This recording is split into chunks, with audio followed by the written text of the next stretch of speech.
Everyone has a story to tell. It's my mission to tell it. Unscripted, unedited, we are on the record.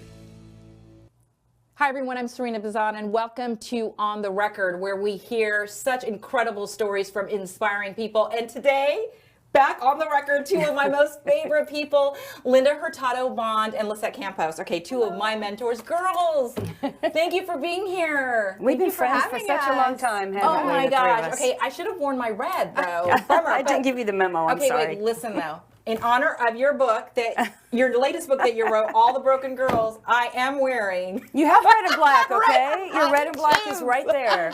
That works. So, before we get started on the show, though, so much to talk about. Just tell us a little bit about yourselves. Okay, Linda, you go first. You're the most important one. Gosh, no, that is not true. We are a team, but my name's Linda Hurtado. Bond is my pen name, and I got a pen name because I started writing fiction, even though I was a television news journalist, and in the beginning I wanted to keep the two careers separate. So Bond is my mom's married name. James, it is? I mean, maiden name, not married name. Maiden name. It is. Though. And my uncle is James Bond. No way. But he's not the hunky movie star. He was a law school professor, but his name was James Bond. And so I write fiction that's like a James Bond movie. And so I thought that would be the perfect pen name to have. So that's where you get the Linda Hurtado Bond. I work at Fox 13 during the day, and I write thrillers at night. So, you know, the show, as we know, is unedited, unscripted. I've talked so much about the two of you, but I didn't even know that story about your uncle. Yes, I am related to James Bond, Sarina. For real. For real. So, Lissette, now share about you. Well, I met the two of them in 2001 when I moved from Miami, from the CBS station, to Tampa to work at the ABC station.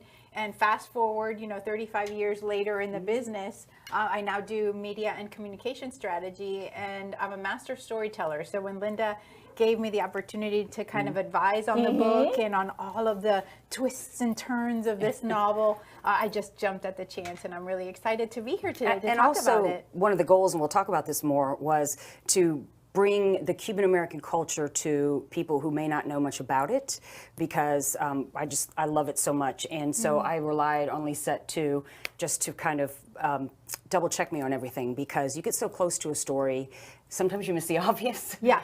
And you just need someone. You take mental shortcuts, right? Because in your family, if everybody's Cuban, they just know when you say X, that's what it means. And so it was really fun to go back and take a look and explain everything and make sure that for the person coming to this story for the very first time, exposed to the Cuban culture, that they would be able to not just find it interesting, but just enchanting, like draw them into the story. And thank you very much, because reviews are coming in, they're good, and one of the things they say is that they really feel like they know this culture so much better now, and it's lovely, and that they hope the story continues because they love the characters, so that's good. Well, I have to say, I mean, both of these guys are master storytellers. How many Emmys have you each won?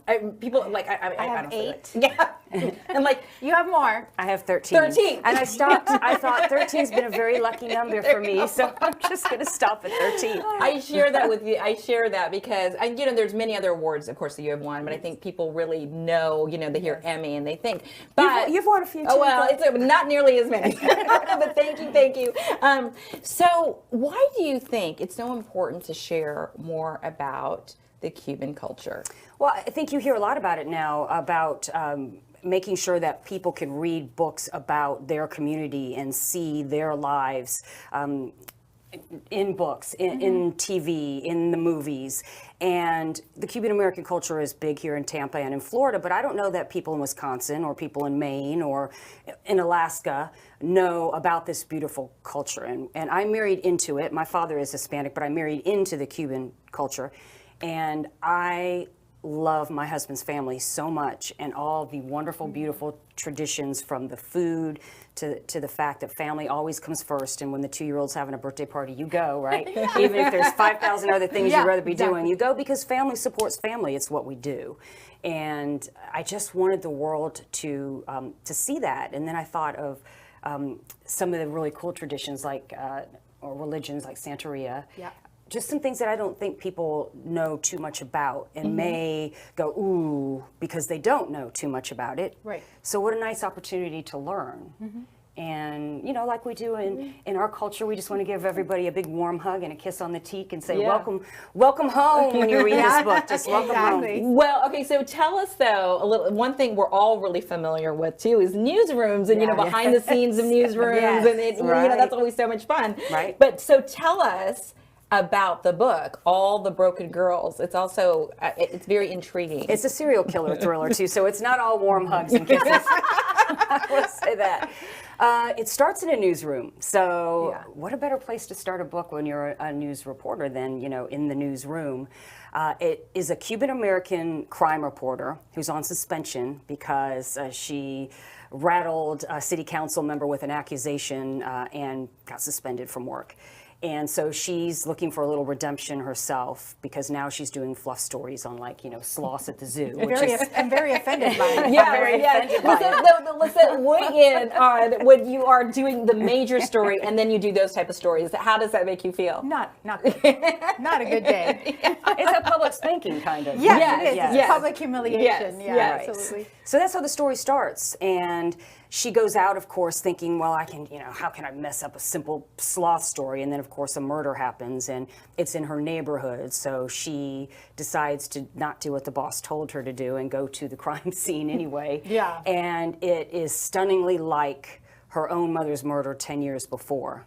Wow. And so that is what they call the inciting incident, and it just changes the whole trajectory of the book. When she should be doing A to keep her job because she's the only one working to support her grandmother and her sister, she starts doing B because the unresolved murder of her mother changed her whole life, and there's never been justice for her mother's murder. So she's driven by that. And then along the way, she sees clues that nobody else can see because of her Cuban-American culture. Right. And she starts to realize that a serial killer is in their West Tampa neighborhood, and that threatens her friends and her family and people that she loves. And so despite the fact she's not supposed to be on the crime beat, she starts working with a homicide detective to solve the mystery of who's killing all the broken girls. And that, that relationship with the detective takes another turn as well. It's very dramatic in the storyline. But what I love most about this is that I like fast reads, right? And so from the minute you read page 1, it's her first day back at work.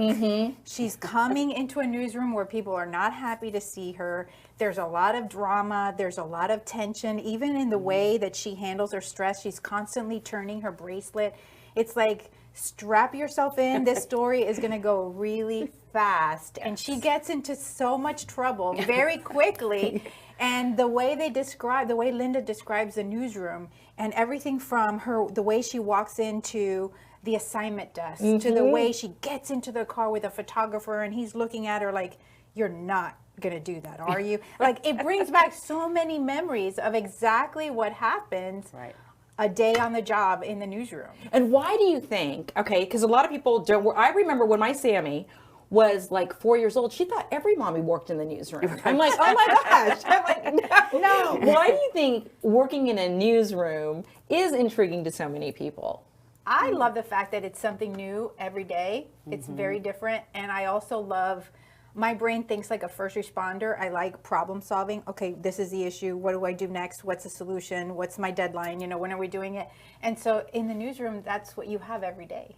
I like the dichotomy too of in television, there's this image of perfection. Our hair is done, our makeup is on, when we're live, we say everything so perfectly. But behind the scenes, there's a lot of chaos, right? Yeah. And it's not always like that. So I like to pull back the curtain and show people the real deal of what it's like being a reporter and working in a newsroom. And that's what you'll get in the book. And you definitely do that in this book, yes. Yeah. And Linda, this is your third book. It's actually my fourth. Okay, I should have known that again. That's okay. So the first three are part of a series called The Investigators, and they're more like romantic suspense, so there is romance in them. So this book, my publisher came to me actually and said, we think you have a voice to write thrillers. We're looking for a thriller writer. No romance, thriller, serial killer thriller. And they kind of gave me a checklist of things that they wanted in the book. And then they said, go. And let me write the book. But how do you do it, honestly? You're working in the newsroom, you have a full-time job, you're doing multiple shows, and yet you still write a book. Yeah, so It took a year to write that book. Lots because of Cuban coffee, right, too. because, yes, and help from my friends. But I will tell you, sometimes you just have to do it. You'll appreciate this because you've both been on deadline. So at one point, they wanted me to write that back half of the book and add 25,000 words. And I was like, what am I going to do that? So I had like a medical procedure, and I had a couple of days off, and then the weekend, and then I took so I had 5 days off. I built 5 days. And I told my husband, I'll see you in 5 days. And we had a condo, and I went upstairs in the office, and I literally worked 12 hours a day. Like, I only stopped to go, eat something maybe, and not even, I would have it delivered. You completely immersed yourself in that for world. 5 days, and rewrote the back of that book in 5 days because I didn't have a choice. What gives master storytellers the adrenaline to do that? Do you think it's the drive? That's a good question. For me, it's We're about crazy, maybe we're a little insane, but also I just love words. Yes. And the power and the beauty of words, and it's also very very satisfying to elicit a response from that audience, whether it's someone who's inspired by what you read, or someone who's learning about Cuban culture, reading Linda's book, or someone who's just like bored out of their mind and they pick up this book and they're going to say, wow, I love being able to see the power of words do that for someone. And I think you a lot too, you like to invoke change or be the force behind change, and maybe more so as a journalist, we have the power to do that, to really affect people's lives. And you did that many times. And when you were reporting, you have the power to put someone's story out there, and once it's heard, the community will rally around that person. How many times have we seen that happen? Change the outcome and for that change person. the outcome of their lives. Well, we're going to go to a break, and I'm going to take a break more quickly than I typically do because we have a very special guest joining us, because I want to talk about how, with Lissette's help and other people's help in the community, you make a book come to life. I'm hoping we can show the double shot of one of my most favorite people. There she is, Carrie Hortzman with the Polk County Sheriff's Office. So we're going to be talking with her when we come back. So stay with us, everybody. We'll be right back. Precision Garage Store, this is Sophia. How may I help you? It's the people who work here that make the difference. That's what we're all here for, teamwork, right? Exactly, yeah. That's why we're here for you today. With one purpose: If you need us, Precision is here for you. to give their best to our customers. We put out love and we get like 10 times back. You get it coming back too. Yeah. We work for you. So thank you, Tampa Bay, for year after year making Precision Garage Door a top workplace. Label Swap is a retail store that you can bring in the items you don't want anymore. We will buy them for either a cash offer or store credit, and you can also shop the items as well. We carry anything from H&M, Lululemon, up to your luxury items like Gucci and Louis Vuitton. There's nothing really around like it here in the market. It is a fun, personalized experience. That's awesome. Hey guys, welcome back to On the Record. What a special show. Actually, 3 of my most favorite ladies on this show. We're bringing in one remotely. Carrie Hortzman is joining us from Polk County, Florida. I always say Polk. Am I saying it right? No, if you're in Polk, you say Polk. You say Polk. And, of course, Linda Hurtado and Lissette Campos here talking about All the Broken Girls, Linda Hurtado Bond, your book. Carrie, before we start, though, Linda, you have a very special review to read. I don't know if Carrie even knows this. So I was at my condo one night, and I get a text. It's like 10 o'clock at night. And I'm like, who is texting me? And I look, and it's like Sheriff Grady Judd. And I'm like, the sheriff's texting me? So I gave Carrie a book to give to Grady, and so he texted me. I was reading Broken Girls while on vacation this week, and I loved it.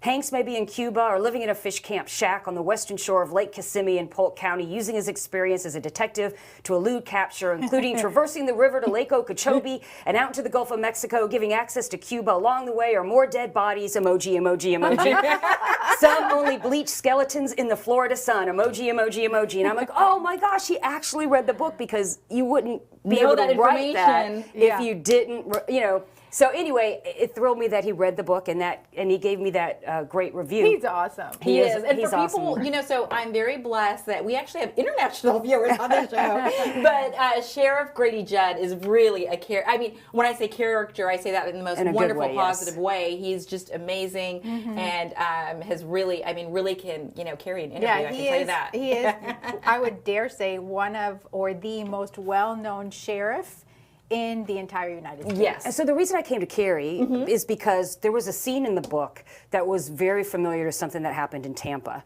And so when I reached out to the city of Tampa and the police department there, they said, we just can't touch it, neither can Hillsborough, because it's too similar to a case that we're actually investigating.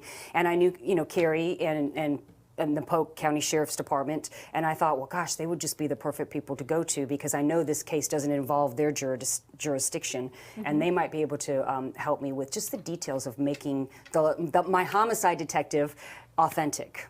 And so, Carrie, so talk about that. So what did you ask Carrie? And Carrie, share your experience. Do you like to read, and will you help me? I think is what I asked her. I do. I would say I'm a master story reader. You guys are master storytellers, but if I have an addiction, it's reading. And so I was thrilled to read the book, first of all, because I do love to read, and I typically do read homicide novels and fiction. And I've been here 23 years, and I don't just consider myself to be someone that talks to the media and releases information, but I do try to get behind the scenes with a lot of the cases that our detectives work and try to figure things out myself. And so I feel like I have a pretty good knowledge of how they work cases and how they treat victims and victims' family members. And so it was intriguing for me to see that she already had all that in place. I don't really feel like I did a whole lot except enjoy reading the book. But we did have a few discussions about different little things. Yeah. See how humble she is? And also, for people who watch the show, they know the number 23, because Sammy's born on the 23rd. And whenever the number 23 comes up, we're like, oh my God, 23 years. But how important is it? And Linda and Lissette, please feel free to jump in to also ask Carrie questions. How important is it, do you feel, for the public to really understand the cases, or what detectives or police, sheriff's deputies do, and how they handle cases? And the book covers this, is that it is tedious. It's details. And, people watch movies and television shows where crimes are solved within that time frame of the show. And that's just not reality. And with social media now, you have these crimes that are posted on these Crime Watch pages on Facebook, and they're tweeted out, and people want answers right away.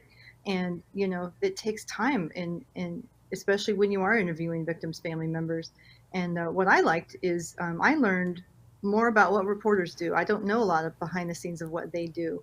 And I've seen it and never really acknowledged it until I read the book, that reporters are better at interviewing those people, because they establish a rapport with these families, and something that sometimes law enforcement can't do. Because families are scared or nervous or for whatever reason. So I thought it was a great blend of those two types of worlds working together to solve a crime, and then also sort of having a relationship that you normally don't see in real life. And it's interesting because in the beginning, the reporter and the detective are kind of adversaries, because the reporter's trying to walk under the yellow crime scene tape, which is not recommended. So, but I wanted, because I have such great respect for law enforcement, I wanted that relationship to develop. Do you think did I accomplish that goal, Carrie? Absolutely. And you made him just as, I wouldn't say cynical, but just as standoffish as what I see here in my agency. They'll get upset, these detectives, if a reporter somehow gets a hold of their number, and they'll say, you need to call the PIO. And how'd they get my number? Right. And if we want a subject matter expert here, not Sheriff Judd, to talk to a reporter because a reporter asked for that, I will have to really plead and cajole these detectives, like, could you just talk to her on the phone at least? And they're not bad people, we're all on the same team. So you have the job of showing that, at first he doesn't trust her too. He told her a few times, this is off the record, or you better not air this. But then you showed that he was sympathetic, that her mother had been killed, and he genuinely wanted to help solve that. And that's what I love about working with law enforcement. They genuinely do want to help people. They really, really do. And sometimes it's hard to see that because of their gruff exterior, or because they're so businesslike on a scene. They're just trying to look for answers, and sometimes you don't see that soft side. But she brought that out in him, and I really liked that. Nice. Why do you guys think, like all the Broken Girls, police shows, why do you think people are so obsessed with this? I think it's a safe place, storytelling sometimes, to experience things because it's not really happening to you.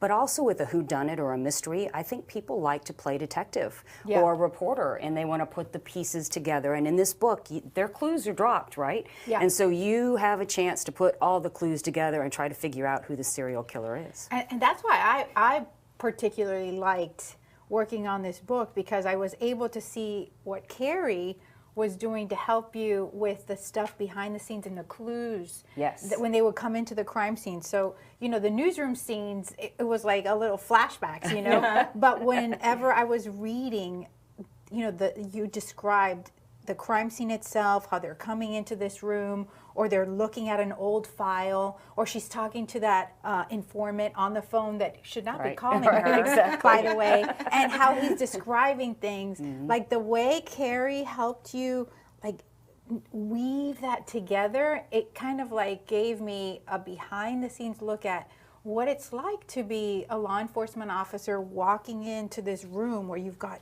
evidence everywhere, and what do you do with it? And a nosy reporter. Right. Yeah. And Linda, okay, so Linda, to ask both Lissette and Carrie this question, how important do you feel, or how important is it to have real people researching your book? Well, for me, it's very important because most people know that I'm a journalist first. Like, I'm a journalist first. That's what I'm doing all my life. And so you have to get it right. And that's why it's very important to me. I did research in all of my books. Yeah. I remember one review someone said for Alive at 5, I believed everything in the book except the part where she flew in an F-16. How would she know what that is like? And I'm like, well, I actually flew in an F-16. Yeah. So I try to make them authentic. So so nobody can say, well, that's not true. You know, she's a journalist, she should know better, and I should. So I get people to help me. Like, even though I've grown up and around the Cuban American culture, I got my friend Lissette to read every word and make sure it was right, especially the Spanish. Yes. I wanted to make sure the Spanish was Spanish right. phrasing needed to be right for the Cuban culture, because there may be a phrase that the Puerto Rican community or the Venezuelan community will relate to right away. But if it's not a phrase that the Cuban grandma would typically use, then it's not in alignment. It's not not accurate. And for Carrie, I wanted to make sure that my law enforcement detective was not only authentic, doing things that a real law enforcement officer would, but that he was likable, because it's very important to me that people respect our law enforcement because they keep us safe. Absolutely. So, I mean, they put their lives on the line every single day. So, Carrie, let me bring you back in because, again, you've been a public information officer for 23 years for the sheriff's office.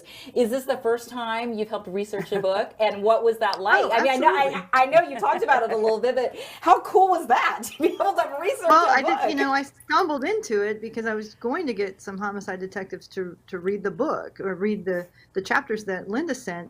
And my detectives they're just slammed all the time. And so I genuinely tried to get them to read it. And I said, could you do me a huge favor? This is for Linda Hurtado. And, I have no business reading it. I'm a civilian, even though I really know what these guys do.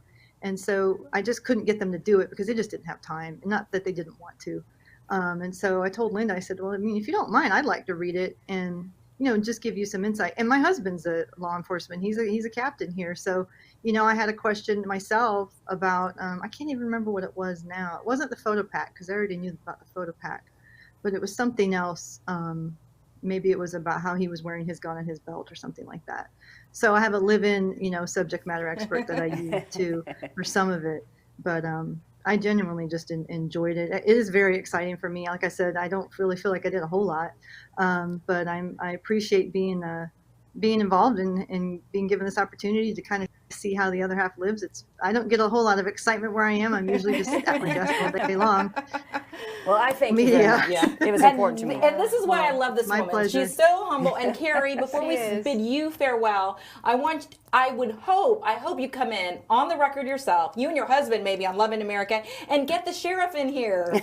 We would love it. I know. I need to do that. I just wish his calendar wasn't so booked. He's just he's a popular guy. He's very popular. Well, Linda, I have to say, I am so honored that I'm going to be emceeing your event. So let's talk about it. I'm so excited about this. So we went to the J.C. Newman Cigar Company in Ybor City, and if you haven't been there, oh my gosh, you've got to go because it's just Oh, it's beautiful. It's a first of all, beautiful building, yes. and it just is so important to the history of Ybor City and Tampa. We took some pictures there. We were doing some things there, and I thought, gosh, this would be a great place to have a book launch. It's 3 stories. They have, cigar rolling there. You can buy cigars. The huge clock. There's a museum. And so I'm going to bring Carrie, who everyone just met, and Lissette in, and then Toy Locklear, who helped me with the Santeria. She's a professor of religion at the University of South Florida. And you are going to host us in a little Q&A session, and people are going to have mojitos, and my abuela, my mother-in-law, is going to cook yellow rice and chicken and rice pudding, which is so good. And we have some other catering going on too. Thank you to Publix and some of the different sponsors. But we got a lot of people that wanted to sponsor the event, including J.C. Newman. Thank you very much. And so that's going to be on August 25th, Thursday, starting at 6 o'clock. And I'm delighted that you are going to be hosting the program. It is honestly, it's such an honor for me. And there's only a few tickets left. A few tickets are left, so now's the time to get your tickets. And so if you wanted to get a ticket, how do you get a ticket? You should go to my Facebook page or Instagram and author Linda Bond on any social media. If you just type in author Linda Bond, and it'll be up there, the J.C. Newman Cigar Company, and click on the link. It'll take you. Working Women of Tampa Bay is also going to, it's a nonprofit. Some of the proceeds from the event are going to go to Working Women because we support Working Women of Tampa Bay. Do. And a lot of the Working Women of Tampa Bay sponsored this event, and they're providing services too. So thank you very much to them. That's so wonderful. And plus, that's also a way to follow you, author Linda Bond. Yes. Lissette, how do we follow you? You are our master storyteller. You're all over the place in the community, I too. would say go to LinkedIn, on my LinkedIn page, Lissette Campos. That's where I, write all my updates on the different projects that I'm working on. And it's just really great to connect with everyone and share this story. I think All the Broken Girls is really a must read. Definitely, absolutely. And what an honor to have you both in the studio, on the record again, and of course, Carrie Hortzman joining us, from the Polk County Sheriff's Office. So on that note, remember, if you have a story that you want to share, or if you want to come into the studio, please send your ideas to production@redhousestreaming.com. We love hearing from you. Please share the stories on our multiple media platforms, and we're also now on Roku with other big announcements coming soon. But again, Lissette, Linda, All the Broken Girls. I mean, I'm reading it, and I'm already, oh my gosh, what's happening? Can't wait for August 25th, and love you girls. Love you too, Sarina. Thanks for having us on. Absolutely. Stay safe, everybody. Have a great week.